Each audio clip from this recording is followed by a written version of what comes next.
12장 1절 보겠습니다. 창세기 12장 1절입니다. 여호와께서 아브라함에게 이르시되 너는 너의 본토, 친척, 아비 집을 떠나 내가 네게 지시할 땅으로 가라.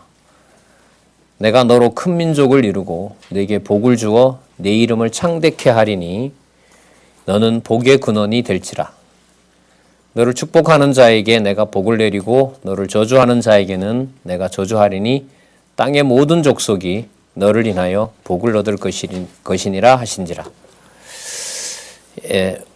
우리 교재 도움을 좀 받도록 하죠. 106페이지에 보시면 이 큰 단락이 하나 있습니다. 106페이지에 창세기 12장에서부터 36장까지 선민, 그러니까 아브라함과 이삭, 야곱입니다. 아브라함과 이삭, 야곱, 선민이라는 말은 택한 백성이라는 거죠. 하나님께서 택한 백성인 아브라함으로부터 야곱까지 이어지는 그 열조, 많은 조상들과 여호와께서 메시아를 언약하시는 내용이 바로 창세기 12장에서부터 36장입니다. 아브라함 이야기든 이삭 이야기든 야곱의 이야기든 결론은 메시아를 소개해야 된다는 것입니다.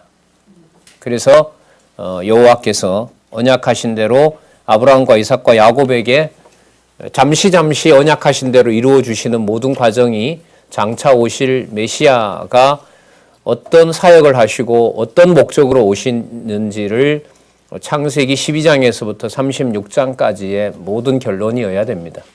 그러니까 이야기로 끝나면 이거는 안내를 잘못하는 거죠. 그런데 이 책은 아까 보시는 것처럼 시작할 때도 메시아에 대한 언약임을 소개합니다. 106페이지 밑에서부터 세 번째 줄에 보시면, 세 번째 줄이 아니고요. 여섯 번째 줄에 보시면, 일곱 번째 줄이네요. 이렇게 여호와께서는 이스라엘 선민의 열조에게 3대 언약을 세우시는 섭리를 하시는데 그것은 여호와 하나님께서 인류의 시조 첫 아담에게 세우신 3대 언약을 언약 자손인 둘째 아담 예수 그리스도를 보내셔서 이루실 것을 언약하시는 예표로서의 모형과 그림자적 계시섭니다. 이런 개념들이 이제 어려운 거죠. 이 설명을 이제 우리가 필요로 하는 부분입니다. 그러니까 예표라는 말은 미리 보여주는 표시입니다. 모형은 뭐냐 하면요. 3대 언약이 이루어지는 겁니다. 붙이면 어떻게 되죠? 3대 언약이 이루어지는 과정을 통해서 미리 예수 그리스도께서 어떻게 오시는지를 보여준다는 말이 뭐냐면 예표로서의 모형입니다. 성경에 나오는 용어입니다. 물론 히브리서에 보면 이 개념이 나옵니다. 그 다음에 그림자라는 말은 무엇에 반대냐면 실체의 반대말입니다. 그러니까 그림자를 통해서 계시라 그랬죠. 여호와께서 언약하시고 성취하시는 것을 섭리. 누가 직접 하신다? 여호와가 직접 하신다는 말이 섭리입니다. 직접 하신다는 것과 직접 연관된 것이 여호와의 5대 속성입니다. 왜 직접 섭리하시느냐? 그 목적은 어디에 있느냐? 당신의 주권성과 신실성과 전능성과 영원성과 자비성을 계시하시려는 데 있습니다. 바로 그것을 육의 몸을 입고 오신 그리스도가 둘째 아담으로 오실 그리스도가 모두 이루어 주시고요. 오셔서 약속하신 성령께서 오셔서 유령이 아니라 구체적인 성도들의 삶과 입술과 성도들의 모여있는 교회를 통하여 성취해 주실 것에 대한 모든 약속이 창세기 12장에서부터 36장까지 그리스도 성취에 대한 예표가 됩니다. 예수님께서 직접 오셔서 이루실 예표도 되고요. 예수님께서 약속하신 누가 오셔서요? 보혜사 성령께서 오셔서 이루실 교회에 대한 예표도 창세기 12장에서부터 36장까지 내용입니다. 이 말씀은 여러분 저희들이 신약을 한 경우이기 때문에 기억을 좀 뒤로 돌아가서 생각을 해봐야 되는 거지만 이 12장에서부터 36장 사건이 그리스도 성취에 대한 예표잖아요. 맞죠? 그럼 그리스도 성취라는 게 예수님에게만 해당됩니까? 아니면 성령에도 해당됩니까? 그러면 이 부분에서 두 가지 다가 나와야겠죠. 그리스도 성취도 보여져야 되고 안내를 해야 되고요. 그 다음 또 성령께서 오셔서 교회를 세우셔서 승리하게 하시는 내용까지 모든 내용을 저희들이 창세기 12장에서부터 36장까지를 잡으셔야 하나님의 언약 섭리를 통해서 누구에 대한 예언을 언약하는 내용이다. 메시아에 대한. 메시아 성취는 두 방법이잖아요. 예수에 의한 또 성령에 의한. 그것도 염두에 두시기 바랍니다. 아브라함 예수님 조상 이것 가지고는 안 됩니다. 그건 오히려 장애가 돼요. 앞으로 아브라함 사건은 그리스도 성취인데 누구와 누구가 같이 들어간다? 예수에 의한 성취, 그 다음 성령에 의한 성취. 꼭 염두에 두시기 바랍니다. 자, 107페이지에 보시면요. 아브라함과 언약하시는 내용이 나타납니다. 아브라함을 통해서 메시아를 언약하시는 내용이 나타나는데 세 번째 단락에 보시면 그 아담과 언약의 그 성격을 다르게 말하는 부분이 나옵니다. 107페이지 세 번째 단락 위에서부터 네 번째 줄에 보시면 언약의 내용은 같으나 분명한 차이점이 있는 것은 그 방식이 다르다는 사실이다. 이런 부분은 여러분 신학적 해석입니다. 이런 부분들을 뭔가 색다른 걸 들으려고 이제 수천만 원씩 내고 신학교 가는 거죠. 근데 가면 그런 내용이 전통적으로 틀렸다고 합니다, 요즘은.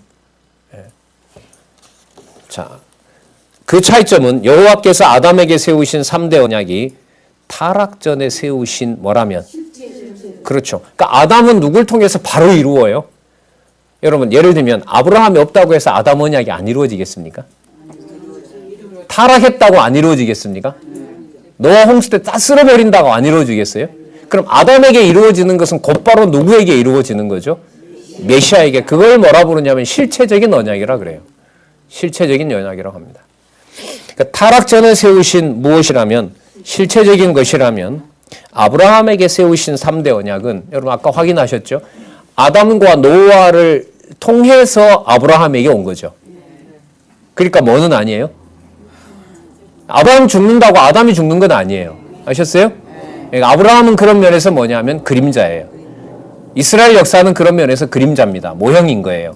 근데 그걸 실체로 지금 알고 있잖아요, 유대인들이. 이게 깨진다는 겁니다. 이게 해체된다는 거고요. 주변 환경은 다 만들어졌습니다. 아랍이 지금 요동치고 있잖아요. 매일 전쟁에 수십 명씩 혹은 수백 명씩 죽고 있고요, 지금도. 내전이 일어나서. 여러분. 그런데 그 사이에 복음이 들어가고요.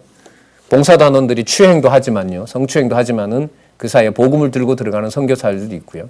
잠정적으로 파악되는 서남아시아, 중동에 파악되는 기독교인 숫자는 적어도 5천만 명을 넘습니다. 그게 선교자들 방송으로 선교하는 사람들의 현재 얼마 전의 데이터입니다. 상상을 할 수가 없습니다. 누군지, 어디에서 어떤 방식으로 하는지 드러내놓으면 당장 잡혀가서 온 가족이 몰살당하는데 도대체 어떤 방법으로 전하고 있는지, 스마트폰으로 하는지. 지난번에 누가 보고 하는데 보니 재밌더라고요. 목동이요. 스마트폰 2개를 가지고 있어요. 하나는 가족들과 연락을 하는 거고요. 조금 후진 것은 동영상을 다 담아서 K-팝을 듣고 한국 뉴스를 보고 학벌이 없는데 한국어를 해요. 글쎄 모르죠. 걔가 복음을 들었다는 흔적은 없습니다만 그런 방식으로 한국 선교사들이 여러분 분당역이 샘물교회였던 선교사 7, 8년 전에 순교한 분도 있고요. 그 교회가 선교사들을 선교사뿐만 아니라 유학생들도 많이 지원하더라고요. 제가 얼마 전에 좀 놀랐는데 제가 이번에 저희들 지혜찬학교 제1회 역사 유적지 탐방하면서 자료를 뒤지던 가운데 그 책을 쓴 사람을 후원한 사람이 얼굴도 모르는데 10년 동안을 후원을 했어요. 그분이 이제 돌아와서 물론 저희들 신학하고는 다릅니다만은 어쨌든 복음주의 신학을 미국에서 10년 동안 공부하고 와서 그 감사함을 한국교회 유적을 기독교 유적지를 다시 발굴해서 그 자료에 도움을 받아서 저희 학교에서 탐방을 갔다 온 적이 있습니다. 어쨌든 함부로 한국교회를 말한다는 것은 좀 성급합니다. 어디까지 좋고 나쁜 것인지 우리는 기준이 성경이잖아요. 그죠? 교회의 절대 지표가 뭐냐면 성경이거든요. 근데 그 성경이 성경대로 전해지면 그게 바른 진리이고 최고의 은혜고 최고의 여러분들 사랑을 받는 거잖아요. 그 기준이 무너지게 되면 가치 평가할 수 있는 근거가 사라져 버리는 거죠. 자, 좀 다른 방향으로 갔네요. 보도록 하겠습니다. 그리고 아담의 언약이 어떤 것이라면 신령적인 것이라면 그 실체와 직결되기 때문에 신령적인 것이라면 아브라함의 언약은 뭐라 그러십니까? 육체적인 것이라는 점이다. 그런데 여호와께서 언약을 세우실 때 아무런 조건 없이 일방적으로 세워주셨다. 맞죠? 예. 일방적으로 세우셨다는 걸 증거하기 위해서 세워주신 3대 언약을 표면적으로 보면 없애버려요. 그게 무슨 말이냐면 내가 세운 것을 내가 이끌어 간다라는 걸 보여주기 위해서 타락시키고 멸망시키는 거예요. 근데 우리 눈에 볼 때는 그게 언약이 유지되는 것이 아니라 언약이 뭐 하는 것처럼 보여요? 사라지는 것처럼 보이죠. 그래서 일방적인 은혜 언약이 되도록 하기 위해서 우리는 아담에서부터 노아 사건까지 봤고요. 자, 우리 이제 아브라함으로 갈 텐데요. 자식을 못 낳는 아브라함이 3대 언약을 받았어요. 이게 말이 될까요? 안 될까요? 그런 상황에다 놓고 여호와께서는 이끌어 가세요. 자, 그래서 이 언약을 신학적으로 무슨 언약이라 그런다? 예, 그걸 은혜 언약이라고 합니다. 자, 먼저 아브라함의 언약은요. 107페이지 첫 번째 단락에 보시면 순서가 이렇게 되어 있습니다. 12장에서부터 14장은요. 여호와 하나님께서 아브라함에게 무엇을 주세요? 땅을 주십니다. 자손이 아니고요. 15장에서부터 16장은 무슨 번창? 자손의 번창을 알려주세요. 그 다음에 17장에서부터 20장은 열국입니다. 그러니까 땅, 자손, 나라 이런 순서로 됩니다. 아브라함에게는. 자, 가나안 땅 언약 하신 내용을 한번 보도록 할까요? 여기도 신학적 내용이 나오는데 이게 108페이지 밑에서부터 6번째 줄 한번 볼게요. 이와 같은 여호와 하나님의 섭리는, 그러니까 아브라함에게 가나안 땅 언약을 해주시고 그대로 이루어 가시는 섭리는 하나님께서 아담에게 세우신 3대 언약이 아직 유효할 뿐만 아니라 반드시 둘째 아담 예수 그리스도를 통하여 이루어 주실 것에 대한 예표로서의 모형과 그림자다. 여러분, 이게 쉬운 개념이 아닌 게요. 아까 여러분 예수 그리스도께서 오셔서 성취하신다는 말씀은 신약 전부잖아요. 맞죠? 마태, 마가, 누가, 요한 혹은 사도행전 1장 11절까지. 그죠? 그 다음에 사도행전 1장 12절부터 계시록까지 누가 오셔서?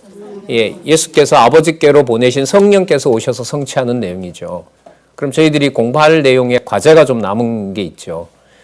아브라함 사건을 12장에서부터 14장까지 읽었는데 이 내용에는 충분히 다루진 않았지만 이미 저자는 이걸 의도하고 쓴 거거든요.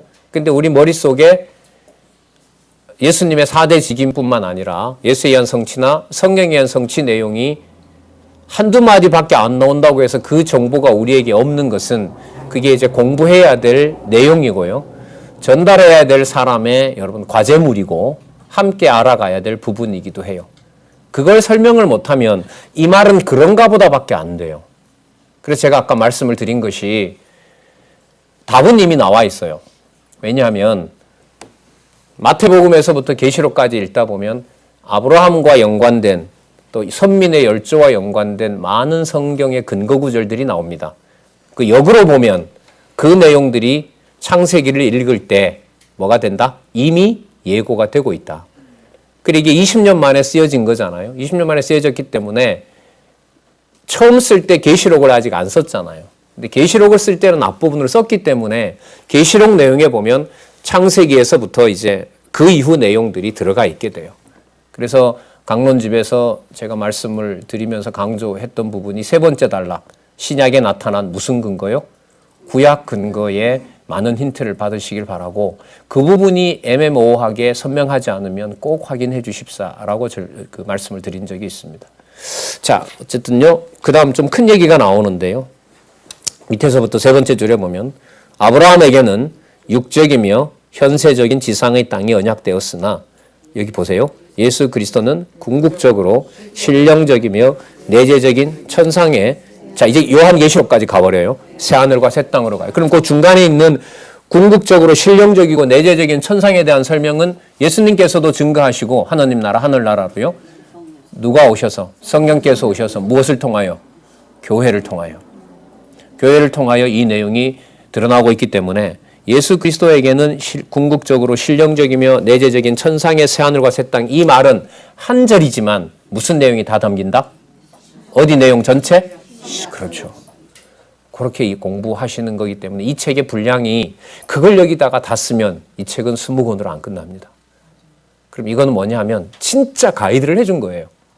핵심적인 가이드를 해주고 신약 성경 어디를 보든지 간에 아브라함에게 가나안 땅 언약하는 사건은 바로 예수 그리스도께서 오셔서 지상에서 확증해 주시고 성취해 주시고 성령께서 교회를 통하여 확정해 주신 신령하며 내세적인 이 세상에 속하지 않은 하나님의 나라. 그럼 우리로 말하면 직접 무슨 세계죠? 어떤 곳이죠? 그게 바로 교회입니다. 교회, 가정교회, 은사교회, 양육교회. 그게 전부 신령한 것에 대한 가나안 땅을 구체적으로 준 것에 대한 성취라는 것이 저희들을 놀라게 하는 거죠. 자, 그래서 그러면 12장으로 가서 볼까요? 땅 언약과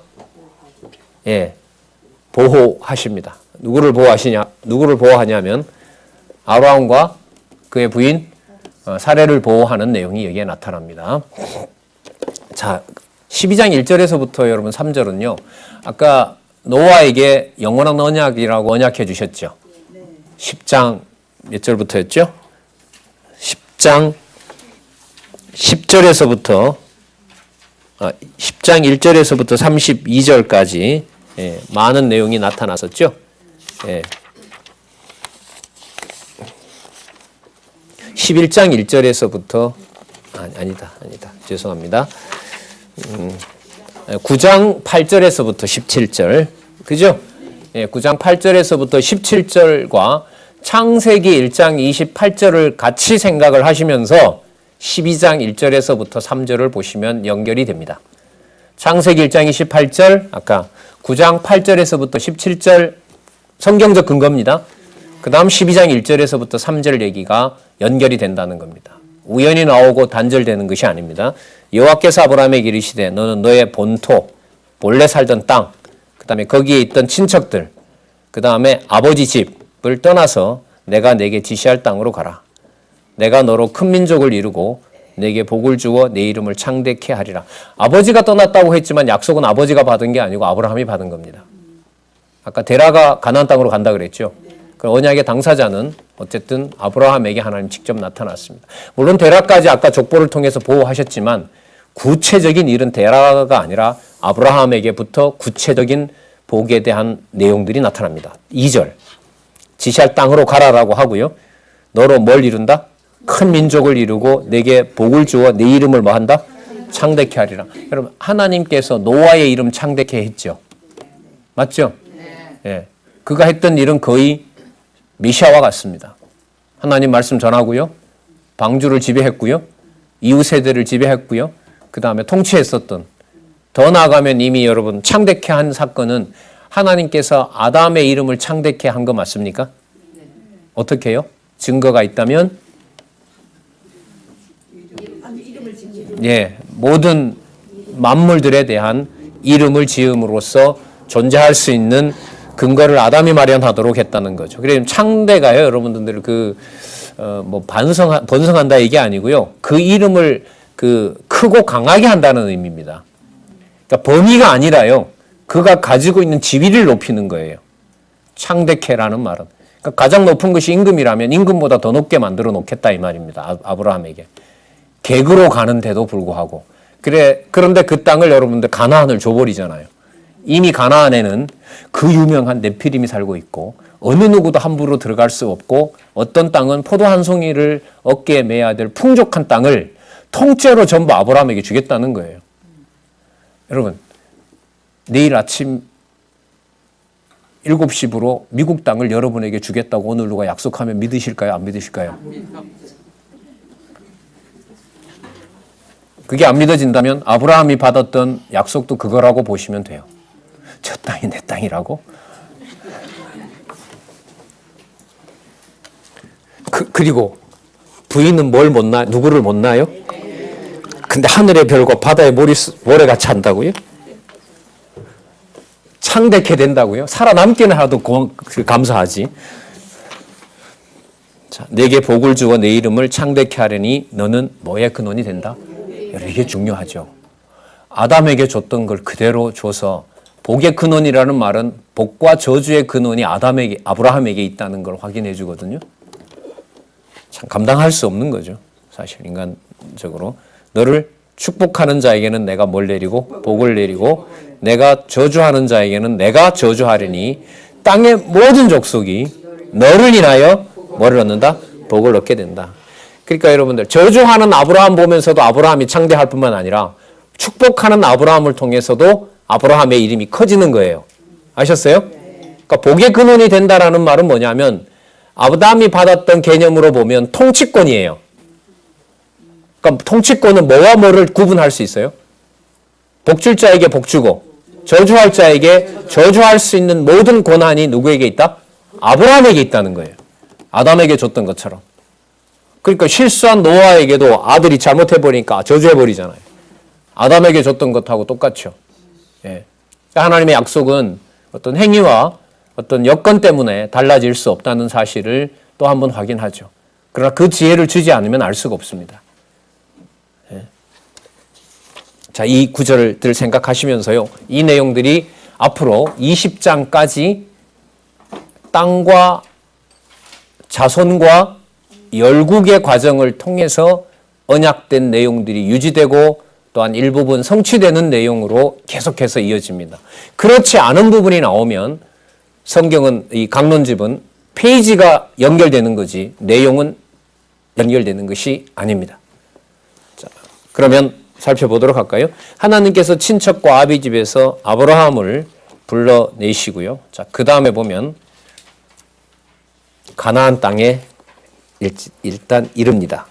아브라함이 소명을 받고 고향을 떠나 가나안 땅에 이르게 되는데요. 나왔을 때 나이가 4절 끝에 보면 75세였더라. 자, 그로부터 100년 후에 아들을 주지요. 25년 후에, 25년 100세 때, 25년 후 100세 때 아들을 주는 거니까요. 그 25년 동안 여호와께서 성취하십니다. 아이는 1년 후면 주면 되죠. 맞죠? 근데 25년 동안 이렇게 사람을 예를 먹일까요? 섭리라는 말 때문에 내가 세웠으니까 내 방법대로 내가 하겠다는 개념 때문에 섭리를 통한 언약이 맞아요. 제목이. 그게 섭리입니다. 그러니까 섭리라는 말은 무슨 개념하고 가깝냐면요. 경외라는 개념하고 가까워요. 그러니까 여러분 강론집 최종적으로 신학적 결론까지 내릴 때 이렇게 기록한 것은 뭐하고? 여호와를 깨달아 믿고 알게 하여 뭐하게 하려고? 경외케 하려고. 경외케 하려고. 그게 바로 섭리와 직결되는 말입니다. 언약하고 성취하심으로 여호와 하나님의 섭리가 여호와 하나님께서 주도하신 섭리가 여호와께서 하셨다는 사실을 5대 속성을 온몸에 깨닫게 하셔서 그만 뭐하게 경외케 하려 하신다. 이렇게 생각하시면 돼요. 25년 과정은 바로 그런 거죠. 여러분 여기서 이런 부분은 재밌는 부분 같아요. 열흘 길이면 가나안으로 가는데 몇 년을 돌려요? 40년. 여러분 75세에 아들을 준다 했다가 100세에 주는 거 하고요. 열흘 길을 가면 되는데 40년을 돌린 거 하고 비슷하죠. 두 가지 선택을 하시면 뭘 하시겠어요? 자녀 약속 받아서 25년 기다리고 싶으세요? 아니면 가나안 땅 들어가는데 40년을 기다리고 싶으세요? 전 둘 다 싫어요. 전 둘 다 싫어요. 올해 자손 언약을 언약했으면 언제 줘야 돼요? 내년에 적어도. 그리고 열흘이면 갈 길을 적어도 많이 봐줘서 100일이면 인원이 그래도 한 1000만 명 되니까요. 다 들어가게 해줘야지. 그러시면 안 되잖아요. 그래도 성경신학이 좋으셔요? 그것도 웃기죠. 네가 좋고 네가 나쁘다고. 여러분 한번 보세요. 좀 이 아브라함까지 가는 내용에 좀 흐름과 연관되기 때문에 조금은 웃음 섞인 소리로 합니다만은 여러분 아브라함은 열국의 어미인 사라를 부정하죠. 그죠? 두 번인가 팔아먹잖아요. 나중에 아비멜렉이 묻잖아요. 우리 둘이 이복 동생이고 오빠라고 약속했다는 거 아니에요. 왜냐하면 그래야 우리 둘이 산다. 그럼 아브라함 지는 살지 몰라도 동생인 사라는 뭐가 돼요? 여기 팔려갔다 저기 팔려갔다. 그 정황으로 보면 뭐가 아니에요. 복을 받고 통치할 만한 자가 아니에요. 맞죠? 예. 그러면 사라는 무슨 조건이 갖추어진 여자인가요? 가장 기본적인 뭘 낳을 수 없는데? 자녀를 못 낳는데 무슨 열국의 어미가 되겠어요?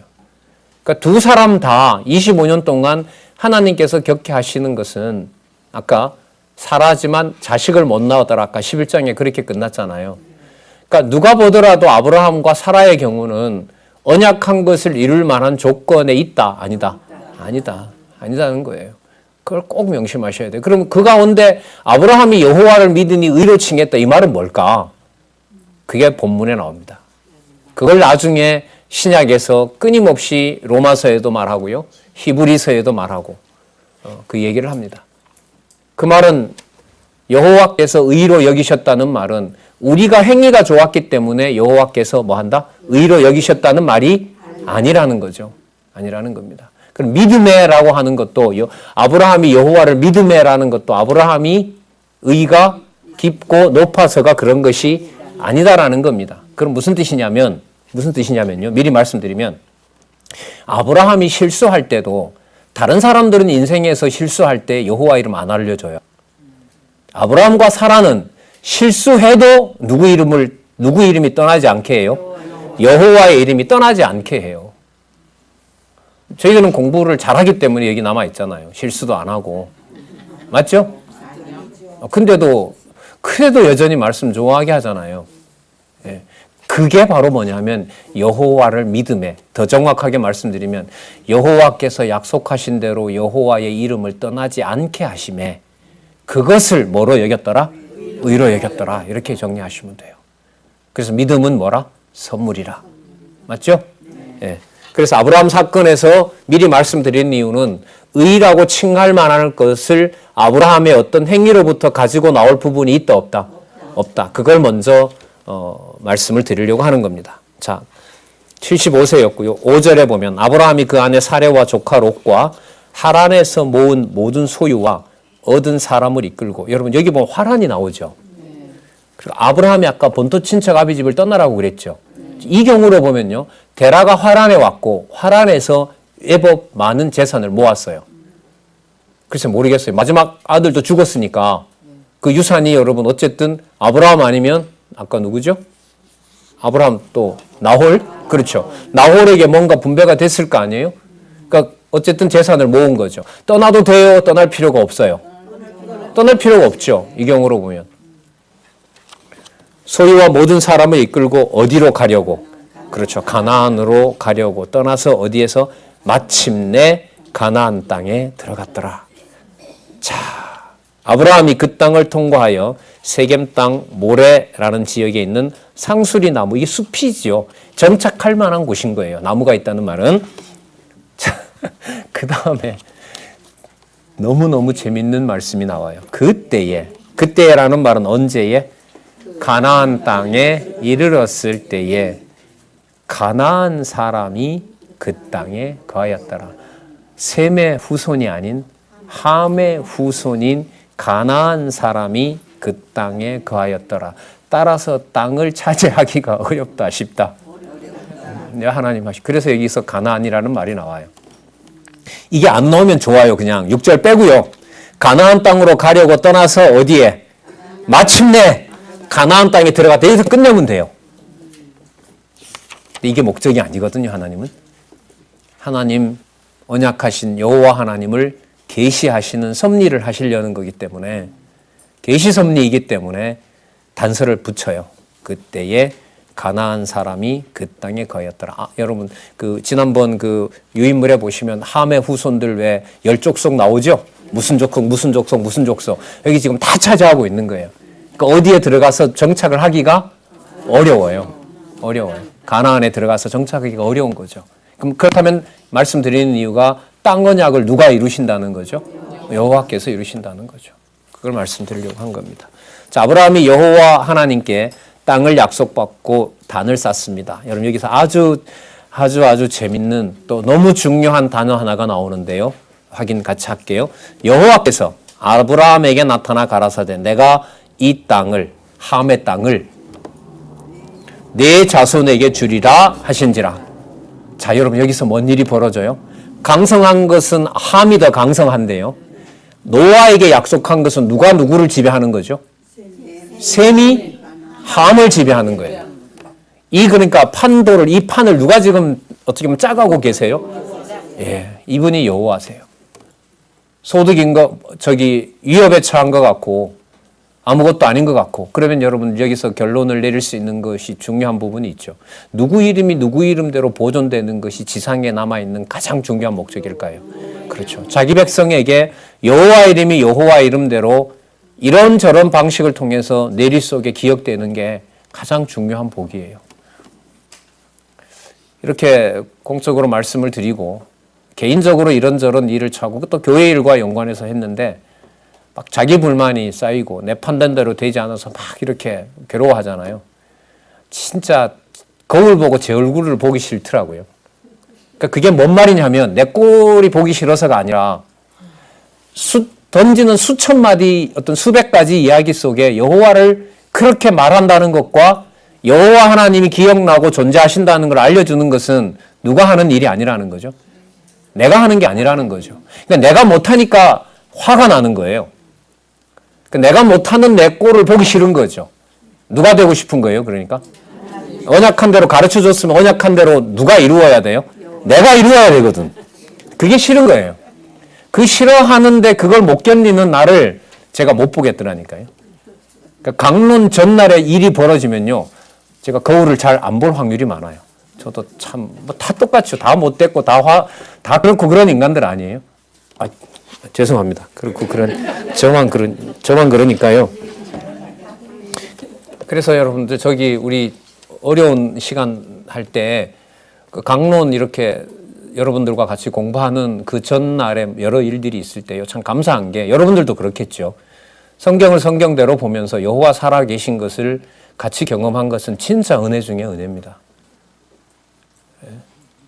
좋은 공간과 여건 속에서요. 자녀들까지. 자, 무관하진 않습니다. 볼게요. 여호와께서 아브라함에게 나타나 가라사대 내가 이 땅을 내 자손에게 주리라 하신지라. 그가 자기에게 나타난 여호와를 위하여 그곳에 뭘 쌓아요? 누구 이름 기억하게 하시죠? 자, 이제부터 단을 쌓았기 때문에 쌓은 대로 아브라함이 관리를 잘해서 단을 보호하겠죠? 아니에요. 하나님 그렇게 안 하신다는 거죠. 왜요? 섭리라는 말 때문에. 3대 언약을 세우셨으면 세우신 언약을 여호와께서 해가시는 거기 때문에.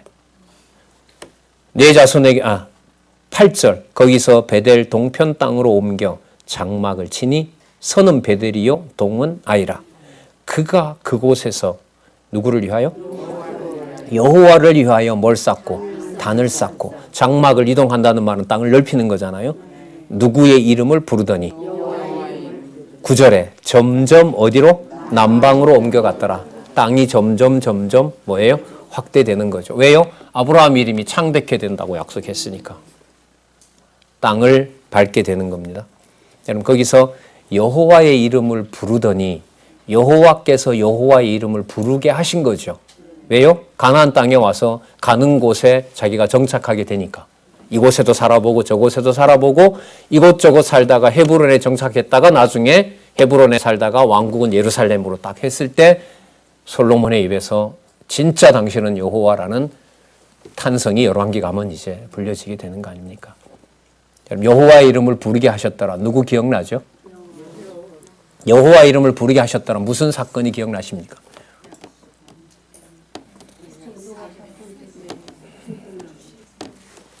그때야 비로소 여호와의 이름을 불렀더라. 누가 태어나자? 예, 그거요. 한 반밖에 이해를 못 하시는 것 같아요. 여호와의 이름을 부르더니라는 게 셈 다음에 나타난 에노스가 태어났을 때 맞죠? 4장 3절인가요? 창세기? 그때야 비로소 여호와의 이름을 불렀더라. 노아가 홍수를 끝내고 나와서 여호와 앞에 뭘 샀습니까? 단 쌌죠. 그러면서 누구 이름 불러요? 여호와의 이름을 찬송하는 겁니다. 왜요? 언약하신 대로 비참한 방법이긴 하지만 이루셨기 때문에.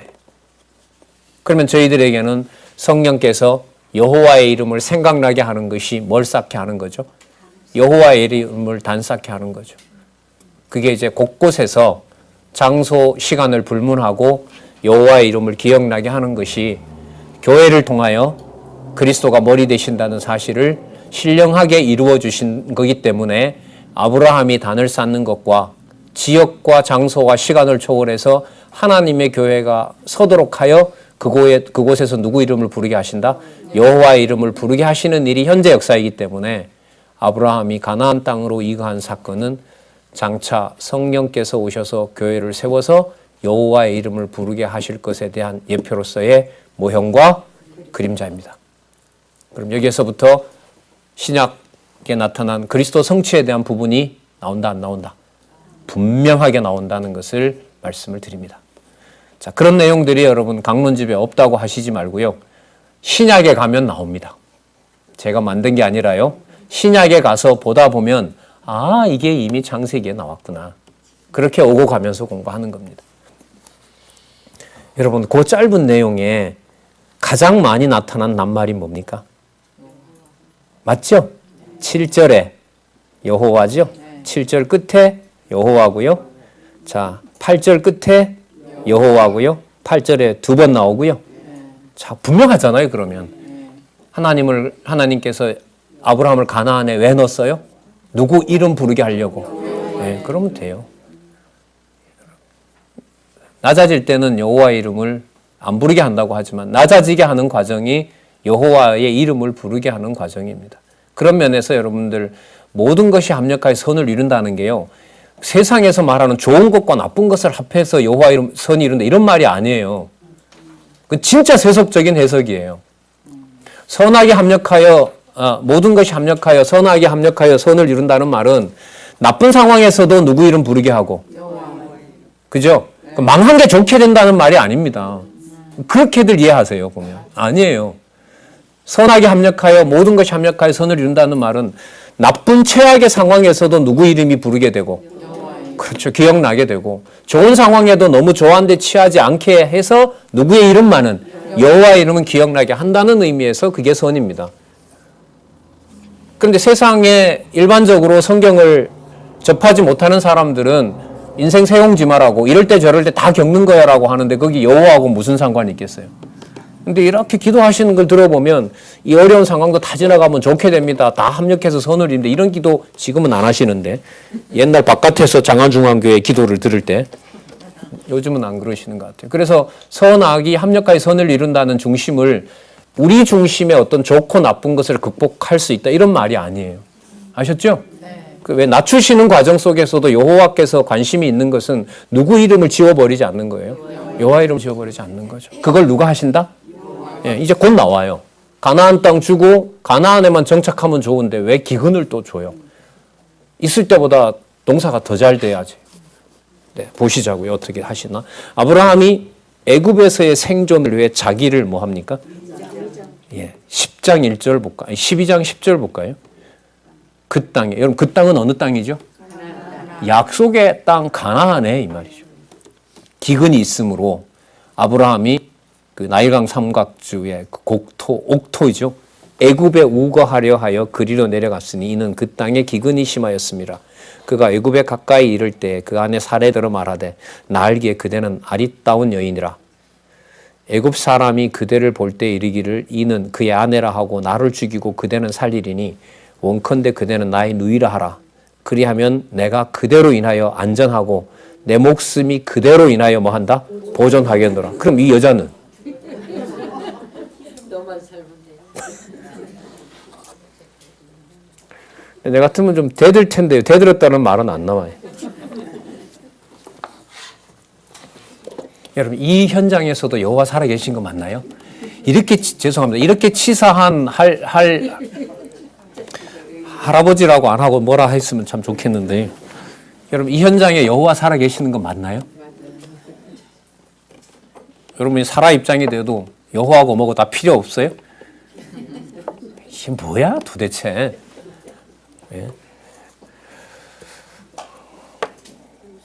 예, 아브라함에게 약속한 분은 여호와이시기 때문에 여호와께서 당신께서 약속하신 가나안 땅을 아담에게 주십니다.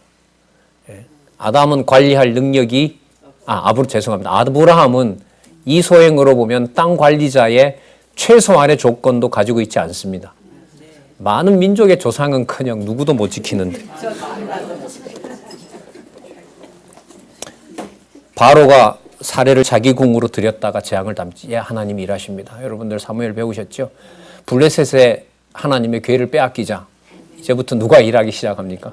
괴가 돌아다니면서 블레셋을 치잖아요. 진짜 그러니까요. 말씀만 제대로 전해지면 아무런 문제될 게 없어요. 그 말씀이 가서요. 뒤집어 놓을 거 뒤집어 놓고요. 정죄할 거 정죄하고요. 칠 걸 치고요. 물론 조심해야죠. 나는 영원히 보장받는다는 보장은 있습니까? 없습니다. 그러나 터지더라도 누구 이름은 지워지지는 말게 해달라. 여호와 이름은 지워가시지 말라. 그거 너무 오래되면 너무 힘들잖아요. 예. 자, 14절. 아브라함이 애굽에 이르렀을 때 애굽 사람이 그 여인의 심히 아름다움을 보았고 바로의 대신들도 그를 보고 바로 앞에 칭찬했습니다. 바로가 궁으로 취해드렸고요. 16절에 이에 바로가 그를 인하여 아브라함을 후대함으로 아브라함이 양과 소와 노비와 암수 나귀와 약대를 얻어 1차적으로 일단 얻었습니다. 자, 일단 한몫 챙겼고 여자 덕에. 여러분, 사라가 돕는 배필 맞습니까? 아닙니까? 팔려가도 뭐가 돼요? 도울 건 도와요. 이 말이 되는지 안 되는지 저도 잘 모르겠어요. 하나님 하시는 일이 분명하다면 좀 우리가 웃을 수 있는 진짜 드라마 같은 사건인데 이게 만약에 비극적인 사건으로 돌려놓으면 여호와께서 그 현장에 살아 계신다는 것은 여호와께서 성령께서 보호하지 않으면 몰라요. 그래서 여러분 이 재밌고 좀 황당한 사건이 나타날 때마다 기억을 하셔야 될 부분이 뭐냐면 왜 그리스도께서 본인이 빨리 가야 유익하다고 하는지를 우리가 기억하셔야 돼요. 내가 가서 보낼 보혜사가 오면 내가 했던 모든 것을 뭐하게 한다? 생각나게 한다 그래요. 기억나게 하리라 하시잖아요. 그 말씀을 기억나게 하시는 분이 누구신 거죠? 성령인 거죠. 그럼 여러분 이럴 때 기억나게 하는 것은 누가 하실까요? 아브라함에게도 성령께서 기억나게 하시는 거예요. 영원하신 하나님의 역사, 섭리가 있는 거예요. 어떨 때는 세 사람, 두 천사를 동반해서 소돔 고모라 망할 때는 직접 오시기도 하고요. 예, 하나님을 봤다 그러잖아요. 아브라함도 봤어요. 모세도 봤고. 사람이 볼 수 있는 육의 눈을 가지고 여호와 하나님을 직접 면대하기도 해요. 왜요? 나중에 누가 오시니까. 그렇죠. 본성으로 하나님이신 예수님이 오셔서 눈앞에 서 있잖아요.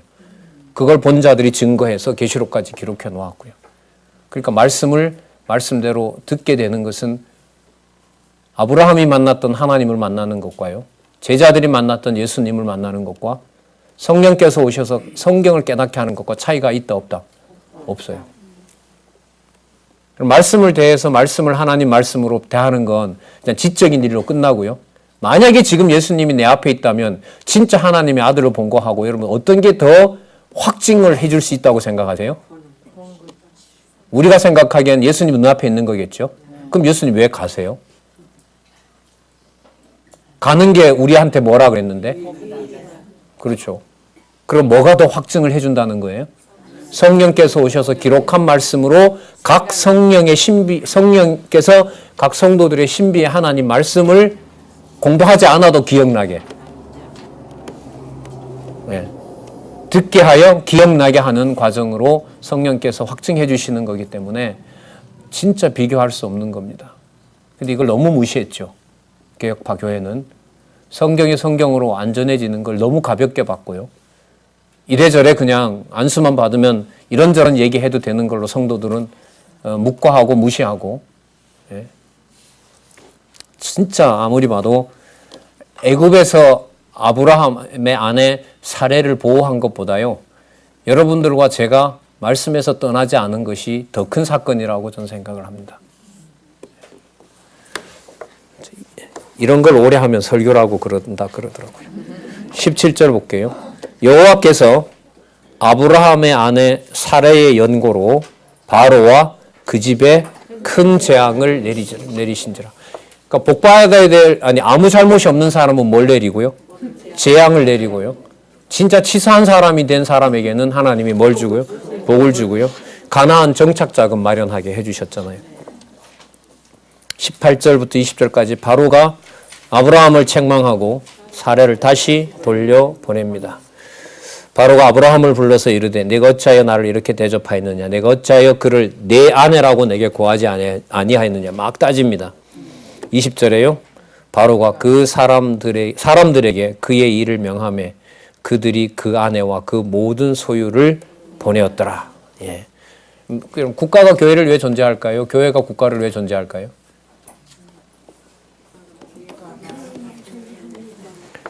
하나님께서 하나님의 교회를 위하여 국가를 존립하게 합니다. 하지만 국가를 어떤 방식으로 사용하는지는 하나님 주권에 달려 있습니다. 그 모든 일이 하나님의 교회가 교회되도록 섭리하시는 거죠. 13절 약속의 땅을 참 재밌는 말이 나옵니다. 약속의 땅을 뭐 해요? 땅 정복이 나와요. 여러분 땅 정복. 그 유명한 조카 롯과 연관해서요. 아브라함이 가족과 조카 롯과 함께 어디에 이릅니까? 자, 여러분 여기서 먼저 읽어볼까요? 먼저 4절 보세요.